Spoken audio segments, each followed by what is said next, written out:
Hello everyone, I'm delighted to be with you here today. I'm Rita and I'm a co-director of Peoplehub. Peoplehub is a not-for-profit community interest company and it's led by people with lived experience of long-term health conditions and disability. We're going to share with you today our understanding of what this concept called co-production is and what it isn't, and talk a little bit about what some of what it takes to make it work well. Everything we're going to talk with you about today is rooted in our personal experience of co-production and of trying to make useful change happen.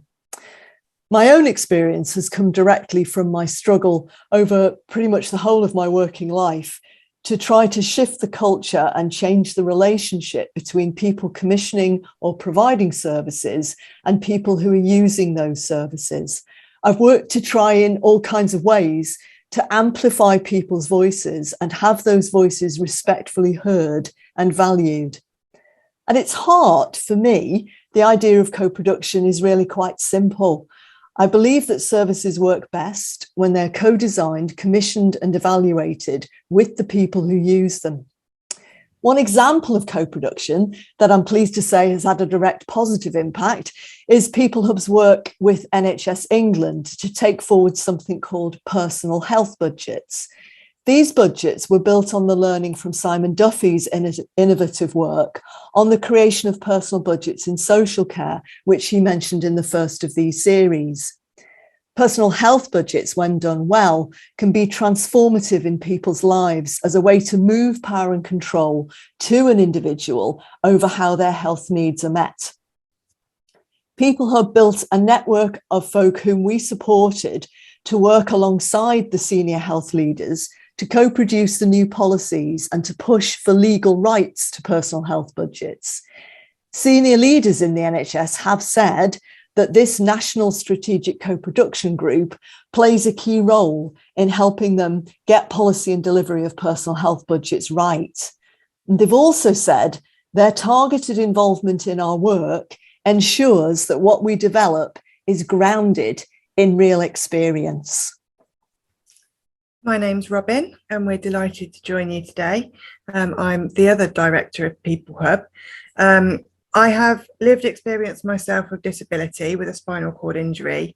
I manage my own 24-hour care and support through a personal health budget, as Rita just mentioned.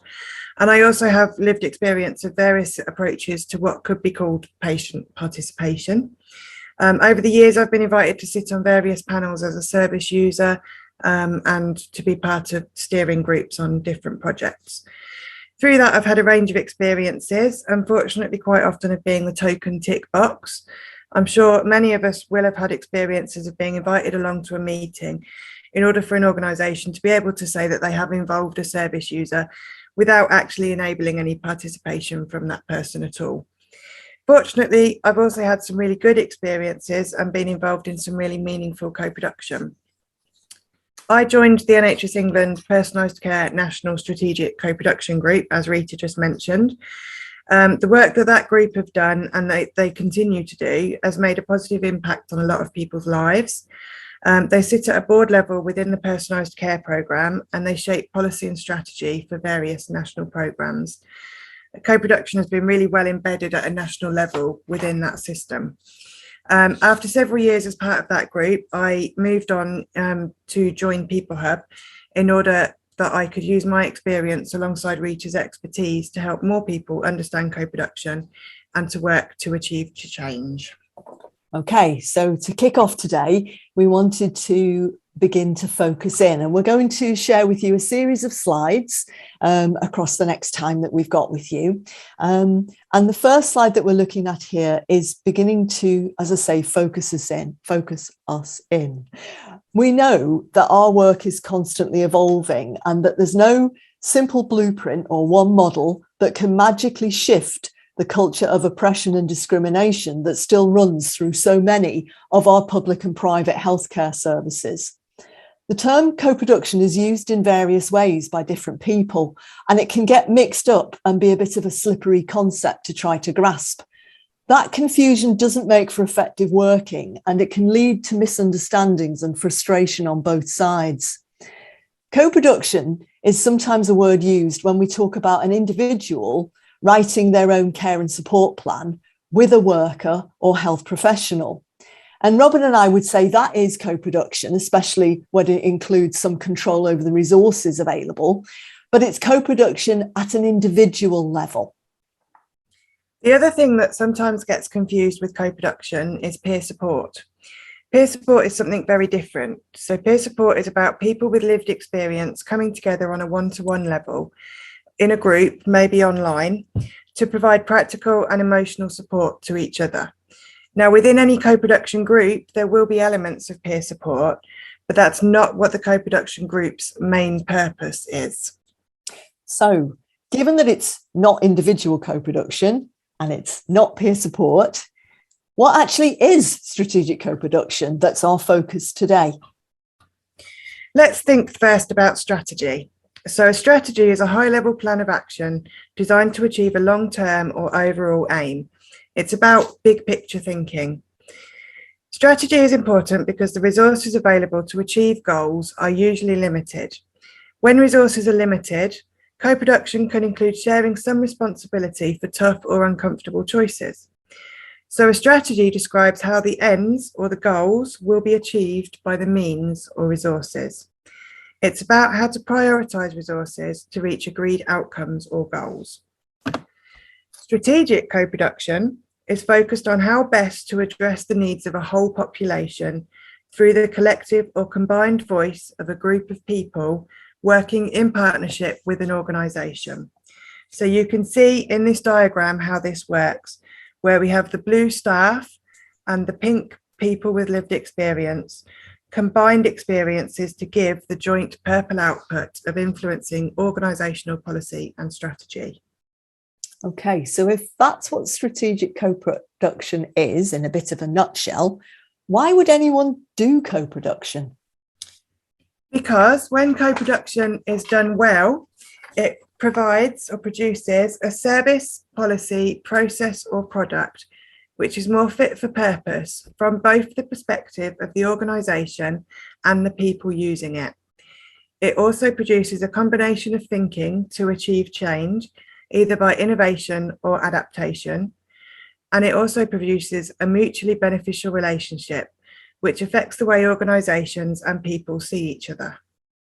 So in the corporate marketplace, no one would dream, would they, of selling a service or making a product without checking out first whether it's what people actually want and doing ongoing market research to check it's still delivering the quality that people expect. So it's often baffled me why this approach of co-production isn't commonplace in health and care services. That is until I connect with the negative culture of depersonalisation, discrimination, and also abuse, which has sadly characterised a lot of institutionalised mental health and other services over the years.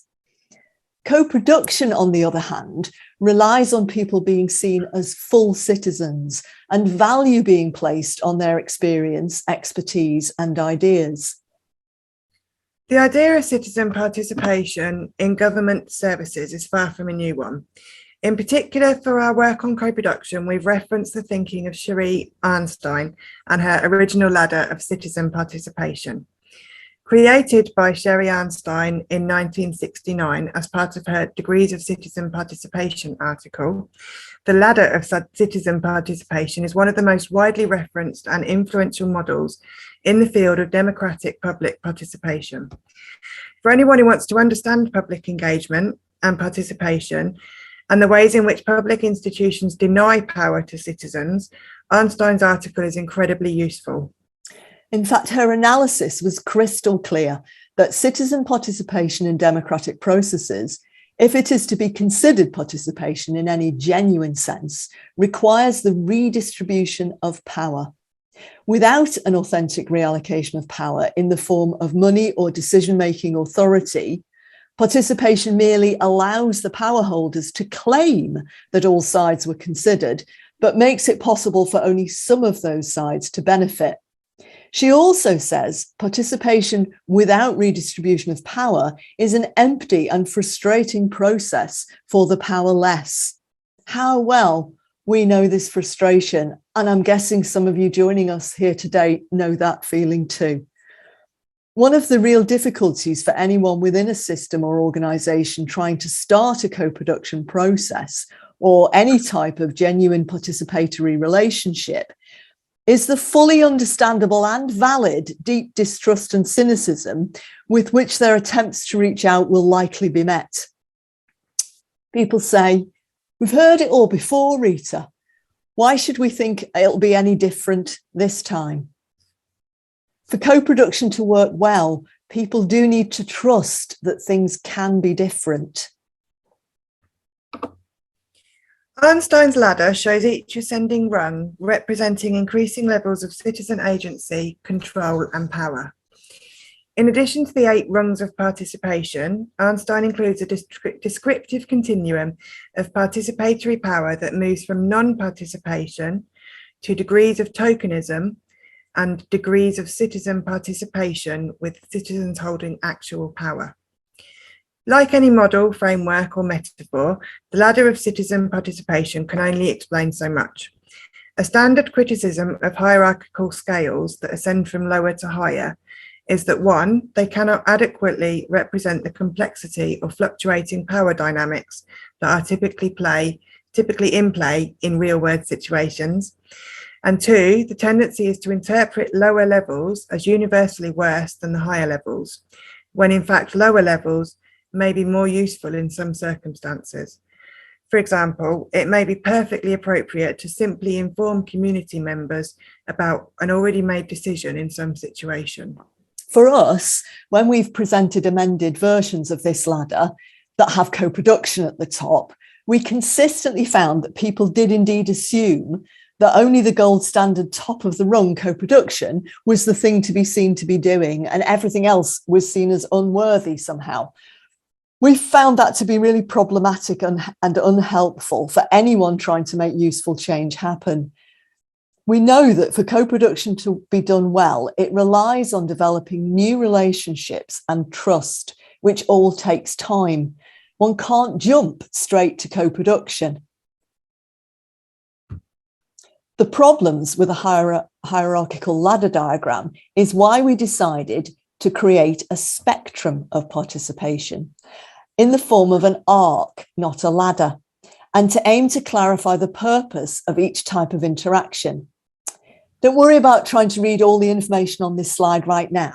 We're simply showing you the spectrum, and we're going to delve into each section of it a piece at a time and then build it back together.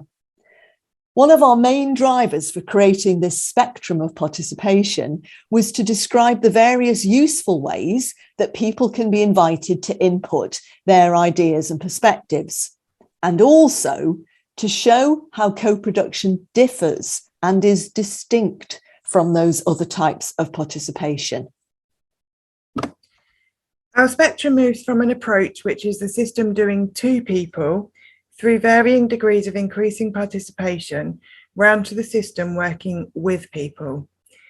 We believe that each element has its own distinct purpose and value, and that each type of interaction has different functions and can be useful in different circumstances. We set out to describe the key questions that are asked across the spectrum. The questions are intended to help people in a population and in organisations to understand the options and to make the power and decision-making across the spectrum more transparent. We also hope that the questions might support organisations choosing which type of participation is going to be most appropriate for what they want to achieve, and the degree of participation that they are able or willing to offer. We're going to focus into each section one at a time to look closely at how decision-making changes and at how the number of people involved varies. So to begin with, we have a situation where an organisation is simply seeking to communicate outwards to its population about a decision that's already been made. They're making a statement to inform or tell people something. This is what's happening. They're not asking any question. There's no expectation or opportunity for a response. Information sharing like this can readily happen across large populations, and it can serve the purpose of letting people know something. How well it does that depends on the type of communication used and its accessibility across a diverse population. As we move to education, we move to the first question. This is what is happening and why. Do you understand? The organisation explains a decision that has already been made, and it takes some time to interact with people to ensure that they understand why the decision has been made and the impact on them. However, as in the first approach in informing, there is no opportunity to debate the decision or influence the decision. It's a done deal. So we then move to a situation where an organisation wants to ask its population whether or not it agrees with the decision that's likely to be taken. This is what is happening and why. Do you agree or disagree? The question is a closed one with only a yes or no answer. The organisation is asking a broad population of people for a yes or no answer on a decision that has to be made and for which they want or need to be seen to have the population's backing. The purpose is often to try to reach as many people as possible. So this kind of participation is about breadth rather than depth. When it's done well, the organisation takes the time to lay out the potential positives and negatives of the yes or no answer to help people make their choice. And there is likely to be the opportunity to influence the outcome of the decision. As we move further around the spectrum, we move into engagement, which is where an organisation wants to ask for more information from its population than a simple yes or no answer. It asks for their views about a decision that might happen. The question here is, this is what might happen. What do you think about it? The organisation wants to connect more deeply with people and to gather opinions and ideas on a decision. This means it's likely to reach out to a smaller group of people than with those that it might consult with in order to collate and respond to more in-depth feedback and opinions. People's input will be influential in the decision because the organisation starts from a more open position in terms of their decision making. Now we move to co-designing and involving people. Here an organisation has decided or been told what it's going to do, and it's asking people to give their ideas about how that might be implemented. So the question is, this is what we want to achieve. How should we go about it? The organisation involves people in deciding with them how best to achieve an objective which has been set. Since the discussion and input is about the process of implementing something, this will necessarily involve people in influencing multiple decisions. For this co-design to be efficient and effective, the number of people involved is likely to be a fairly small group working on defined projects. Co-production is on the far right of our spectrum, where the organisation is seeking to collaborate fully and is exploring together with people with lived experience. What are the biggest priorities and how can we work together to achieve them? The organisation collaborates with people to explore and set priorities and objectives for change together. People are participating at a strategic level and are able to influence the use of resources through a collective voice. In order for people to be able to contribute meaningfully at this level, the organisation will need to invest in people's knowledge, skills and confidence. Therefore, this will mean working in depth and long term with a select group of consistent people. And that gives us the spectrum in full. So we'll just leave it up for a minute before we move on.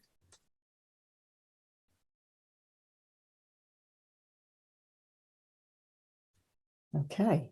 So we feel that the key factor then in determining which type of participation is most suitable is the degree of openness that an organisation can offer to people in terms of influencing any decision. There's really no point, is there, in trying to co-produce a decision that's already been made and isn't open to change, nor a decision that's been taken out of an organisation's hands and is some sort of imperative from above.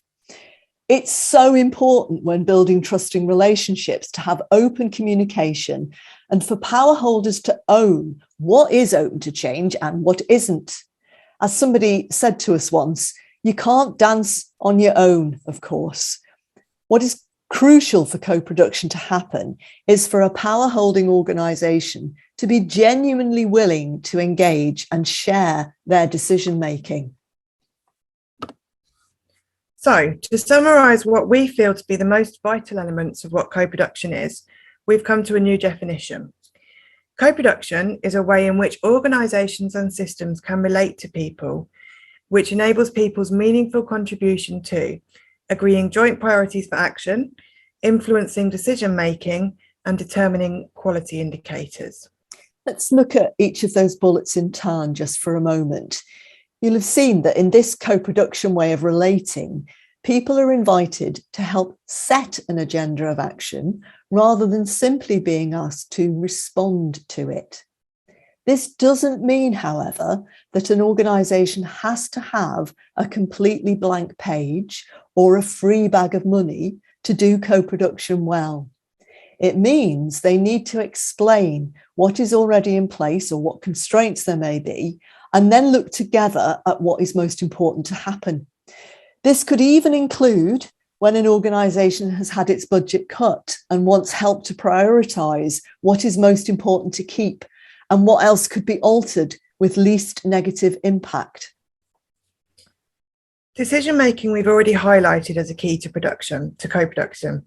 The pivotal bit about co-production is the ability to influence the decision-making. This doesn't mean setting a false expectation that people will suddenly get everything that they want. It means treating people with respect and working honestly together.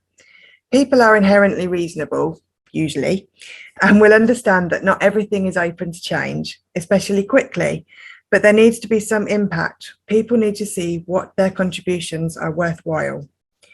If organisations hide behind being obtuse or vague and aren't confident to share the true situation with people, or they consistently take ideas away but never show what happened to those ideas, then everyone's time is wasted. Co-production is a synthesis of what people with lived experience want and what the organisation wants. This requires understanding of each other's perspectives and some negotiation. So determining quality indicators is the piece of the jigsaw that we mentioned when we spoke about the idea of market research. It's about an organisation needing to have input from people using services about what makes that a good or a bad service from their unique perspective. Together, people and the organisation can create a set of measures through which the service can be judged. And then the organisation does need to commit to gathering independent feedback to keep the whole thing in shape. Co-production takes time and commitment to some fundamental principles to develop and thrive. Now, talking about what co-production needs to work well is a whole other presentation and a discussion, and we could spend days on it. But we wanted to include a few of some of the main elements. Co-production relies on an appreciation of different perspectives, knowledge and experience, an acknowledgement of different amounts of power and responsibilities, an investment of necessary input, and gathering of independent feedback. In any interaction between people and health systems, there's a historic power imbalance. People are reliant on the information that the system chooses to share, and often are also reliant on the services that the system provides. In order for people to feel safe to work collaboratively with systems and organisations, this power imbalance needs to be acknowledged and addressed. So as systems move from doing to working with people, the amount of input by the system into those folk needs to increase. This is because in order for people to be able to comment and co-produce meaningfully and effectively, people need a range of things. There needs to be an understanding of the challenges the systems face and also an awareness of the resources available. There needs to be knowledge shared of the scope of what is open to change and what isn't, information on any relevant policy and opportunities to influence the direction of travel. People need skills to engage constructively and collaboratively with decision makers and also to know what effect their input has had. Over the last 10 years really, Peoplehub has done significant work to find some ways to grow people's knowledge and skills and confidence, so that they are better placed to contribute meaningfully to strategic co-production. And what we know is none of this stuff happens for free. For example, it takes time and preparation from staff and some resources to invest in people's skills. This diagram shows the relative amounts of input from systems and from people across the spectrum of participation. So looking at the diagram at the far left, when we're looking at inform in the doing to section, when an organisation wants to simply inform a population of a decision that has already been made, there is no expectation of a response or input from people. So the only input is coming from the system in order to provide information. Conversely, at the far right of the diagram, you can see that when systems and organisations want to work collaboratively with people to co-produce, there is significant input from both people and to people. The amount and quality of input that people are able to offer is directly related to the amount and quality of input by the system. And so now we want to share a slide that looks a bit similar, but actually is about a different thing altogether. It's about the strength of relationship, or the amount of connection growing between a system or organisation and people. So this diagram shows how once people begin to be able to share their opinions and actively influence decision making, the relationship starts to develop more deeply across that spectrum that we've shown you.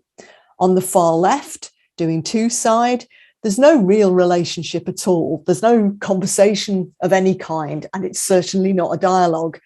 As interactions change towards the doing with side of the spectrum, then a more open dialogue starts to develop.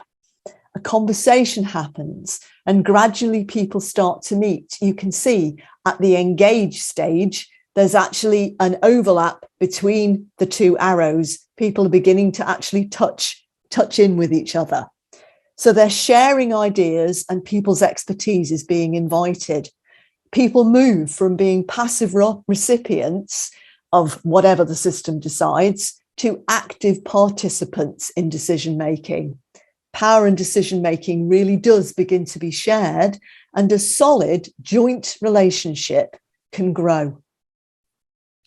In our work to develop co-production nationally and locally, we consistently find that when real information is shared about what is open to change and what isn't, and when there is feedback about what has happened to ideas, people in co-production groups are fully reasonable and understanding of how not every single one of their ideas will necessarily happen, so long as some of them are shaped and they can see the impact that their contribution has made. The strongest relationships take time to develop, and they rely on honesty, good communication, and a willingness to collaborate. Effective co-production relies on a strong and trusting relationship, and both partners need to see the difference that working together has made. When people and systems value each other's input and perspectives, then an authentic relationship can grow. So today we've talked with you about our understanding of what co-production is and isn't, what impact it can have, how it differs from other kinds of participation, and we've outlined some of what it takes for co-production to work well. We want to end our input today with a quote which may be well known to you from John O'Brien, which we feel gives the essence of co-production. When people not used to speaking out are heard by people not used to listening, then real change can be made.